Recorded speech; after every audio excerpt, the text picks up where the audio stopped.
The center of our life is God and His ideal. He is the one who created us to fulfill a life purpose set by Him, and only He knows what kind of divine being we can become. Why are we here? Because we believe in the influence of the negative spiritual world, as Jesus and the Bible explain, and we want to purify ourselves and grow spiritually, separate ourselves from Satan to avoid being controlled by him and his negative spiritual world. If we are born again in the Word of God, we can have the strength to overcome every battle and disappointment, earthly and spiritual. Thus we can change our personality according to God's ideal and overcome our ignorance, our past and the pride of our satanic past.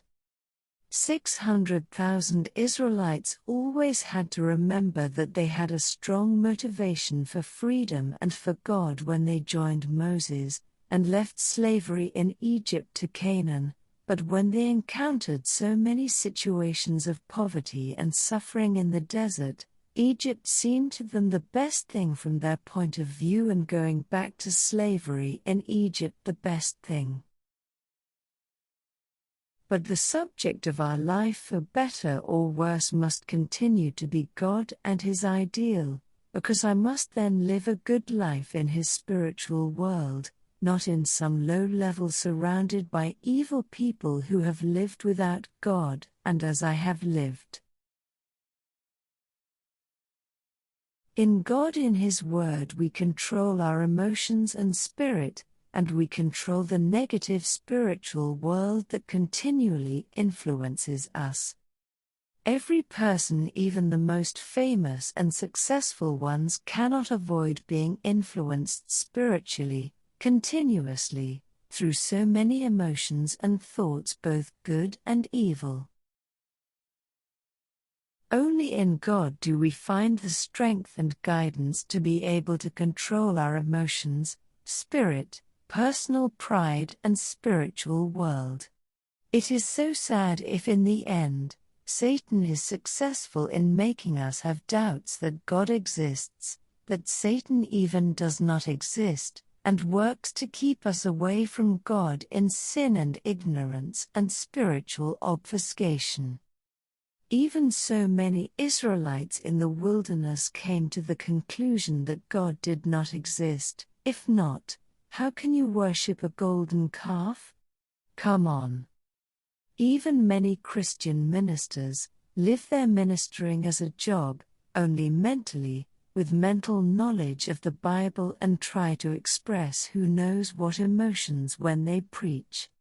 They are religious workers and instead should explain the living God and how to live together with God. But they can't, because they don't do that either. So they can't even teach us and let us live together with God and allow us to make God the center of our lives. There are also many Christian ministers who live without God, even without Jesus. Most religious people are continuing to follow someone, doing religious ceremonies, rituals, instead of moving with a spiritual motivation and having spiritual vitality in a personal God. But living in this way, we continue to be dominated directly or indirectly by Satan and his negative spiritual world, which will create situations and an even successful vita, make us feel fulfilled to live free, happy and joyful in a humanistic way, without God, without spirituality. Instead, the center of our life means living in spiritual love with God, talking with Him about our problems, knowing God, God's situations, and following Him in every circumstance and situation, regardless of the people and environment we live in. To be guided by Him and for Him to become the center of our lives.